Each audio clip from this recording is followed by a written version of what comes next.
はじめまして、フォルトネーションと申します。今回、ジェットブラシを用いたフィギュア原型制作の講座を開設する運びとなりました。今回の1回目の講座では、簡単な自己紹介と今後の講座の流れについて大まかな解説をしていければと思います。現在、画面に映っているのが、私がワンフェス展上に個人制作で制作したアズルレーンのミカサ。こちらも同じアズルレーンイエーですね。この講座ではアズルレーンよりキャラサージを制作で機能解説を行っていきます。前半ではキャラ本体、後半では Z モデラーを使用してキアサージの通常衣装の一部メカパーツを制作していきます。これらのモデリングができましたら SE プリンターでの出力を想定したパーツの分割、構成方法を解説していきます。制作していく上でどういったところを強調して、それをどうやって形状としてアウトプットしていくのかといった方法も後々の講座で解説していければと思います。こんにちは、フォルトネーションです。今回は第5回目、名称の作成をやっていきたいと思います。前回の4回目の講座で制作した頭部、こちらに講座資料としても以前添付したキアサージの画像から面相のデータを抽出して、こちらの顔のデータに貼り付けて調整していくといったやり方を紹介していきます。まず準備として、このタイムライン一度保存しておいたものを開いております。それに加えまして、こちら、テクスチャーの中のこの部分を押していただいて、インポートを押すと、どの画像を読み込むか選ぶことができるんですが、ここでキアサージの立ち絵を選択します。そうするとここに自分が選択した画像が表示されるので、ここをクリックした後に、今ここオンになってたのをオフにしました。これをオンにします。そうすることで、自分が読み込んだ画像を Z ブラシ上に表示することができます。で、こちらなんですけれども、Shift プラス Z で非表示を切り替えられます。キーボードの Z のみを押すと、こ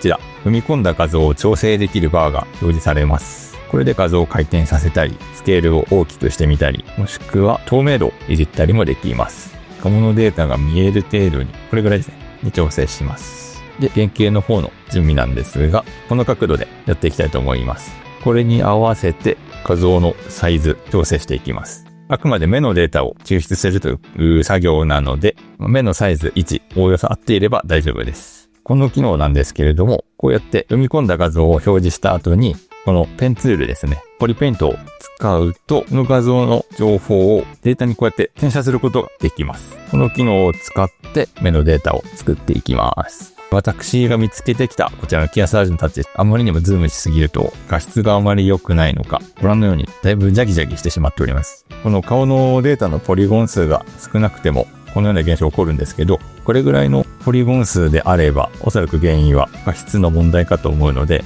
できれば画質のいいものがあれば、この後の面相作業がちょっと楽になります。で、このままちょっと進めようと思うんですけれど、今簡単に目のデータを貼り付けてみました。こうやって見ると目の位置が寄ってたり、ちょっとサイズが小さいなとなりますので、その場合は一度消していただいて、で、またこちらでスケールを大きくして、で、画像の位置を調整します。で、シンメトリーを効かせた状態でポリペイントで目を描きます。予想、こんな感じですかね。この時点でもだいぶざっくりでいいです。元のイラストだともう少し目が大きいと思うんですが、あまりにも目が大きいと、この顔の側面に目尻とかまつげが飛び出してしまうことがあるので、こちらは全然後からでも調整できるので、まずは仮置きということで、ここから目をきれいに描いていきます。ちょっと画質の問題もあって見えづらいので、ちょっとこちらでイメージ保管しつつ描く必要があります。まずは目の輪郭だけ縁取って残していきます。簡単に縁取るとこんな感じです。この状態だとまだ瞳の塗りが荒かったり、まぶたのラインも曖昧なので、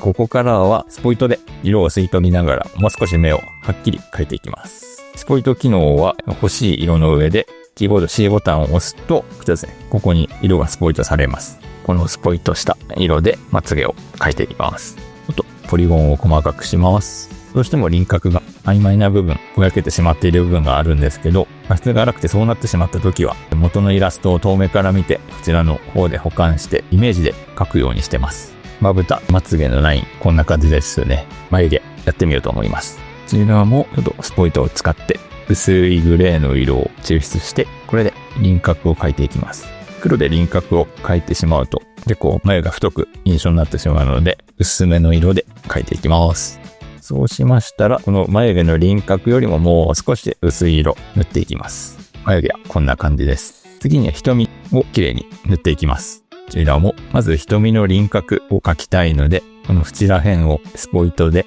色を吸い取った後、若干濃い色に設定して、瞳の輪郭をなぞっていきます。瞳の輪郭をなぞりましたら、次は中を塗っていきます。同じ要領でスポイトで吸い取りつつ、ぼけてしまっている色を保管していきます。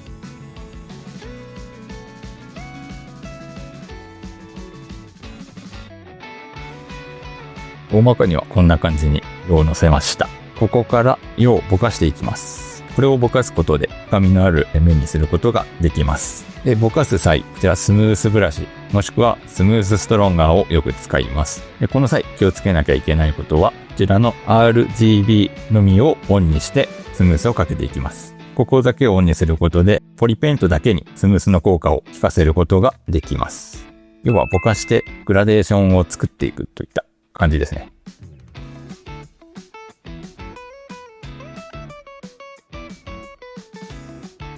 こちらも時折遠目から見て元のイラストから印象が離れてしまっていないかを見ながら作業していきます。ちょっとここの紫色が濃くなってしまって遠目から見た時にまつげのラインがより太く見えてしまうのでちょっと薄くします。私はよくこれぐらいの調整でしたらムーブでパッて調整してしまいます。色味はおおむねこんな感じです。次に白目の中の影を描いていきます。今白目なんか緑とかグレーとかちょっとピンクっぽい色とかいろんな色混ざってるので、ここのまぶたの影だけを残して描いていきたいと思います。今回もスポイトで影を吸い取って影のラインを描いていきます。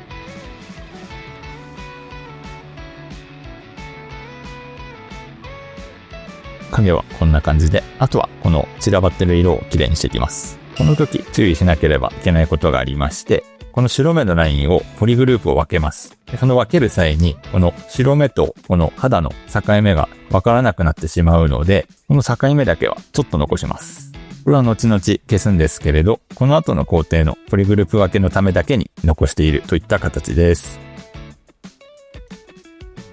形が綺麗になってきたかと思います。そしたら全体をまた見直して、そのまつげがちょっと色が濃すぎるなと、ちょっと目力が強く見えてしまうので、ちょっと色を薄くします。ここをスポイトで吸い取った後、少し色を薄くします。これぐらいの濃さならくどくならないので、この色で塗りつぶしていきます。ちょっと元イラストを見ると、少し下まつげがあるように見えるので、ちょっと足していきます。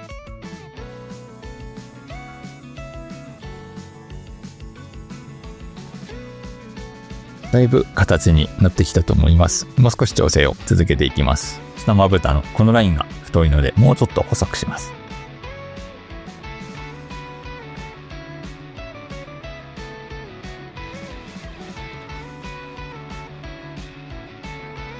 はい、こんな感じですね。だいぶ最初の転写した時よりは綺麗に色が補正できたと思います。ただ、やっぱり若干目が小さく感じるので、この時点でちょっと目を大きくします。この時、まぶた一箇所だけ引っ張って調整してしまうと、目の開きが変わってしまって、キャラの表情のニュアンスが変わってしまうので、なるべくニュアンスが変わらないように気をつけながらサイズ1調整していきます。これぐらいかな。あとは目の立体感簡単に彫っておきます。今、下から見るとわかると思うんですけれど、目がくぼんでおります。実際にこんなことはありえないので、ある程度で結構なので、眼球の膨らみを表現していきます。この眼球を奥まらせる作業もダムスタンダードで基本的に行っております。後で目をポリグループ分けした後に、そのポリグループを調整して目の位置も調整できるんですけど、今ダイナメッシュが効いてるので、ダイナメッシュが効いてるうちにできる限り形はラフで出しておきます。眼球の丸さもインフラットブラシでつけていきます。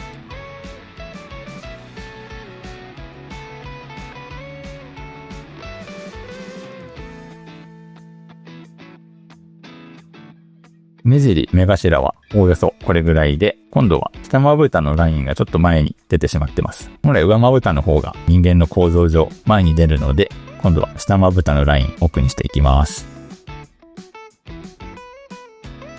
下まぶたのライン、こちら今調整した後なんですけど、ちょっと奥に行ったのがわかりますか？こういった感じで目の周りの形を意識しながら整えていきます。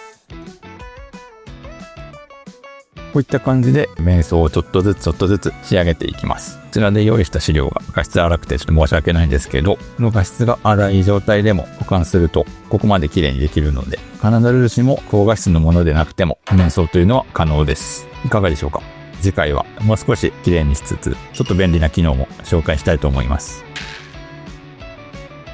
今回の1回目の講座では、今後の講座の流れについて大まかな解説をしていければと思います。今回の講座は、車体の作り込み、ポージング、頭部の製作、装備の製作、全体のバランス調整を行っていきます。後半のメカパーツの製作では、Z モデラーの理解をより深めてもらうため、私がよく使う Z モデラーの機能を解説しながら偽装を作っていきます。これらのモデリングができましたら、3D プリンターでの出力を想定したパーツの分割、構成方法を解説していきます。僕がフィギュアを制作する上で大事にしていることなんですけれど、ただイラストそのままなぞり書きで一体化しないようにというのは気をつけております。フィギュアもどんどん値上がりしてきておりまして、できればその価格以上のプライスバリューを持たせるという意味でも、異次元のイラストをどうやって超えるのか、僕自身のアプローチ方法としましては、髪の毛のなびきでしたりとか、ポージングを元のイラストよりも大きくするといったことに気をつけております。次回は制作に入る前に制作モチーフの資料の集め方や活かし方を解説する内容とさせていただきます。それでは第1回の講座はこれにて終了とさせていただきます。